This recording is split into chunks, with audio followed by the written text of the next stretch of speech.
জানিয়ে দেব সর্বশেষ আপডেট বাংলা সংবাদের শুরুতেই শিরোনাম। 2 সুটকেসে কে নিয়ে গেছেন শেখ হাসিনা, জানালো ভারতীয় সংবাদ মাধ্যম এনডিটিভি। সোশ্যাল মিডিয়ায় পুতুলের পোস্ট ঘিরে চাঞ্চল্য। এবং সবশেষে দেখবেন সন্ত্রাসী সংগঠন হিসেবে আওয়ামী লীগের নিবন্ধন বাতিল ও নিষিদ্ধ বিশেষ প্রতিবেদন। এতক্ষণ শুনছিলেন সংবাদ শিরোনাম, এখন থাকছে বিস্তারিত। বাংলাদেশের মানুষের পাশে আছে যুক্তরাষ্ট্র। তারা সব পক্ষকে আরও সহিংসতা থেকে বিরত থাকার আহ্বান জানিয়েছেন।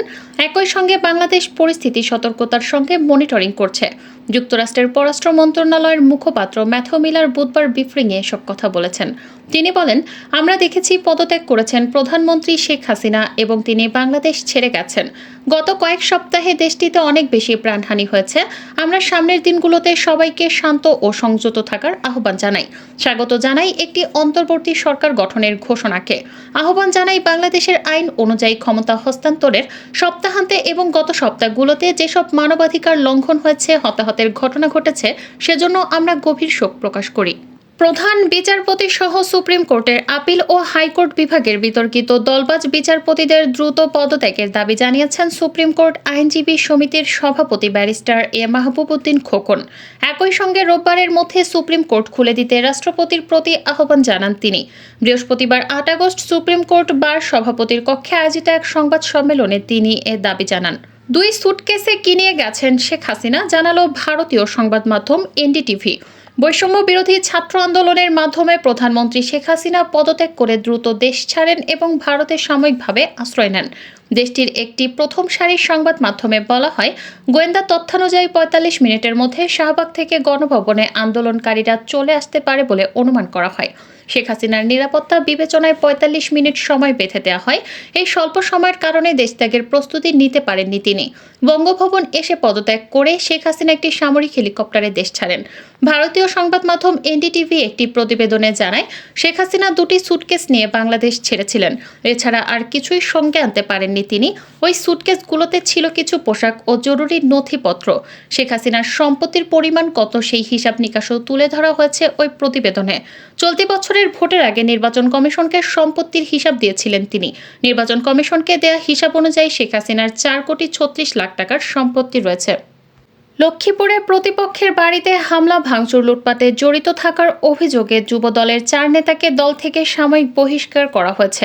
বৃহস্পতিবার 8 আগস্ট সকালে জেলা যুবদলের সদস্য শামসুল আহসান মামুন স্বাক্ষরিত সংবাদ বিজ্ঞপ্তির মাধ্যমে বিষয়টি নিশ্চিত করা হয়। বহিষ্কৃত হুমায়ুন ও কাউসার দত্তপাড়া ইউনিয়নের যুবদলের সদস্য সাদ্দাম চন্দ্রগঞ্জ এবং বাসার মান্দারি ইউনিয়ন যুবদলের সদস্য। বাংলাদেশের পদচ্যুত প্রধানমন্ত্রী শেখ হাসিনার মেয়ে সাইমা ওয়াজেদ পুতুলের বৃহস্পতিবার 8 আগস্ট সামাজিক যোগাযোগ মাধ্যম এক্স হ্যান্ডেলে করা একটি পোস্ট বেশ চাঞ্চল্য সৃষ্টি করেছে। এক্সে সাইমা ওয়াজেদ লিখেছেন, এই কঠিন সময়েও আমার মাকে দেখতে পারছি না, তাকে জড়িয়ে ধরতে পারছি না, আমার হৃদয় ভেঙে যাচ্ছে। বিবিসি তাদের অনলাইন প্রতিবেদনে জানিয়েছে, সাইমা ওয়াজেদ মঙ্গলবারই দিল্লি এসে পৌঁছেছেন। তাই দিল্লি আসার পরেও কেন তিনি তার মা শেখ হাসিনার সঙ্গে দেখা করতে পারেননি, নাকি তাকে ভারতীয় কর্তৃপক্ষ দেখা করার অনুমতি দেয়নি, তা নিয়ে প্রশ্ন উঠেছে। 5 আগস্ট যখন নাটকীয় ঘটনা প্রবাহের মধ্য দিয়ে শেখ হাসিনাকে পদত্যাগ করে হেলিকপ্টারে দেশ ছাড়তে হয়, তখন সাইমা ওয়াজেদ থাইল্যান্ডে ছিলেন। বিবিসি বলেছে, শেখ হাসিনা দিল্লির কাছে হিন্ডনে অবতরণ করার কয়েক ঘন্টা পরে সাইমা ওয়াজেদও দিল্লির উদ্দেশ্যে রওনা দেন। তাই পুতুলের এমন পোস্ট ঘিরে প্রশ্ন উঠেছে।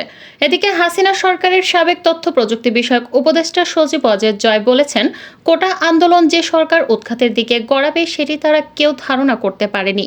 শেখ হাসিনা পদত্যাগের বিষয়ে 2-1 দিন আগে থেকে চিন্তা ভাবনা করলেও দেশ ছাড়ার ব্যাপারে কোনো প্রস্তুতি ছিল না।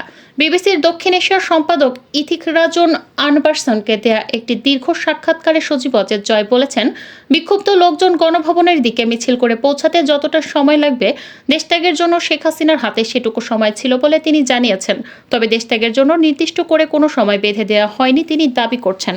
সন্ত্রাসী সংগঠন হিসেবে আওয়ামী লীগের নিবন্ধন বাতিল ও নিষিদ্ধ করার জন্য দাবি জানিয়েছেন লিবারেল ডেমোক্রেটিক পার্টির প্রেসিডেন্ট ডক্টর কর্নেল অব অলি আহমদ। পাশাপাশি উপযুক্ত পরিবেশ সৃষ্টি হওয়া মাত্র শেখ হাসিনাকে দেশে ফিরিয়ে এনে বিচারের সম্মুখীন করারও দাবি জানান তিনি।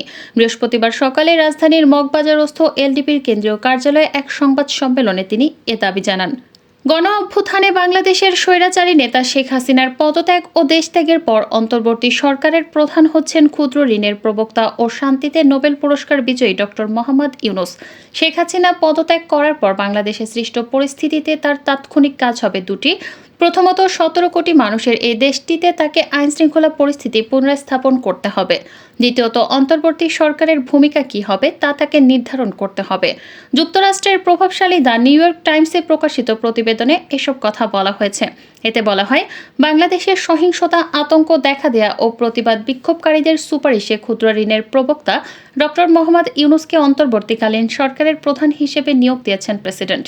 শেখ হাসিনা পালিয়ে যাওয়ার পর প্রতিবাদ বিক্ষোভকারীদের মূল সমন্বয়ক নাহিদ ইসলামের সুপারিশে এই ঘোষণা এলো।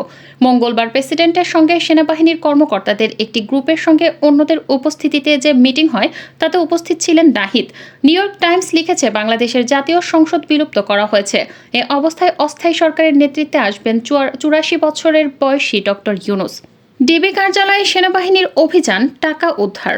ঢাকা মহানগর গোয়েন্দা পুলিশের ডিবি কার্যালয়ে অভিযান চালিয়েছে সেনাবাহিনী। কাউন্টার টেরোরিজমের কয়েকটি কক্ষে গুম শেল রয়েছে এমন অভিযোগ ওঠার পর এই অভিযান চালানো হয়। বিকেলে সেনাবাহিনী সদস্যরা সেখানে প্রবেশ করেন। এ সময় ভুক্তভোগী পরিবারের সদস্যরা সেখানে ছিলেন। সেই কক্ষগুলো থেকে এখন পর্যন্ত কাউকে পাওয়া গেছে কিনা তা জানা যায়নি। তবে অভিযানে ডিবি অফিস থেকে 13 লাখ টাকা উদ্ধার করা হয়েছে। এ সময় সুজা নামে এক পুলিশ সদস্যকেও আটক করা হয়। তিনি পালানোর চেষ্টা করছিলেন। প্রাথমিকভাবে জানা যায়, তিনি ডিবি মতিঝিল বিভাগের একজন এসআই। তার দাবি, ওই 13 লাখ টাকা জমানো টাকা। তিনি বর্তমান পরিস্থিতির আগেই ব্যাংক থেকে ওই টাকা তুলে ডিবি অফিসে তার ড্রয়ারে রেখেছিলেন। বাড়ি যাবেন বলে টাকা নিতে এসেছিলেন।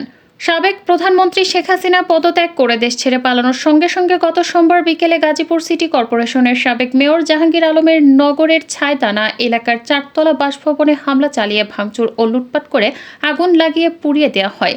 দাউ দাউ করে আগুন জ্বলার সময় কোনো মতে বাসা থেকে বের হয়ে অল্পের জন্য মরার হাত থেকে রক্ষা পান বাসভবনে অবস্থানরত সিটি মেয়র জায়দা খাতুন ও তার ছেলে সাবেক মেয়র মোহাম্মদ জাহাঙ্গীর আলম।